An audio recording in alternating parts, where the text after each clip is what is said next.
Tomorrow is Election Day, and while some of you already voted early, many of you will cast your ballot in person on Election Day. And ensuring our elections are safe and secure, it takes some work, and it takes a whole team to do it. And that's the goal of Idaho's Elections Operations Center. Our Abby Davis spoke with the Secretary of the State's office about what the SOS and how they help with election integrity. Abby?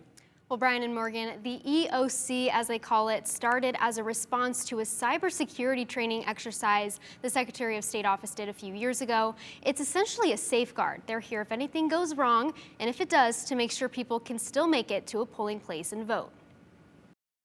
Every year, more resources go toward making sure Idaho's elections are safe and secure. There's just been a significant investment nationwide put into the elections ecosystem over the last 6 years. That includes the Elections Operations Center, which officially launched in 2020. We're watching for those kinds of things that would affect turnout at the polls. Chad Houk is the Chief Deputy for Idaho's Secretary of State. He says officials from various agencies like the Office of Emergency Management, the Department of Homeland Security, and the FBI convene on Election Day. We do actually convene a round table down in the basement of the Capitol. What we're looking for in this EOC during the day is, let's say the power grid drops. Well, we want to be able to see how big does that power blackout cover, so that if we have to move a polling location, or if a county has to move a polling location, we can help advise how far that move's got to go to get that polling location to somewhere that has power. Some other examples include internet connection issues, or really anything that could limit the ability to share election information. Maybe it's huge traffic issues, like a major traffic incident that shuts down a highway,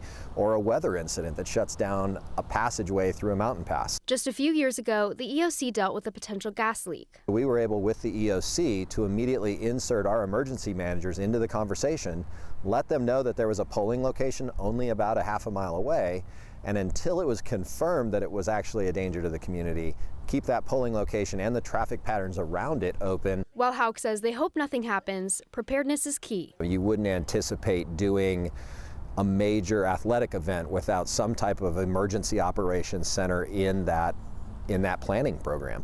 And so we're taking those same types of proactive strategic approaches with elections.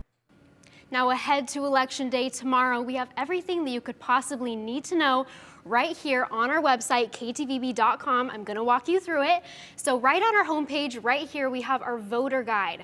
Now, the entire Idaho legislature and all 7 elected statewide offices are up for election this year. We also have some congressional races as well. And if you keep scrolling down, we have information about how to register. Oop, I went a little bit too far, how to register, and then how to find your polling place because it might be different. And then if we just go a little bit further, way down here, we have specific information about who is running in what race. Now, if you are curious about what is going on directly in your backyard, we have our What's on the Ballot voter guide. Now, this is directly in your county. So what races and what bond measures are directly impacting you where you live. So depending on what county you live in, Ada County, Adams County, Blaine County, I'm gonna click into Blaine County right here. This is county-specific election information. So this is available on our website as well. Now, if you would like to get a copy of our voter guide, we can send that to you. We have the number on your screen. All you have to do is text vote. Of course, you can look on our website, but we are also more than happy to send that information to you directly.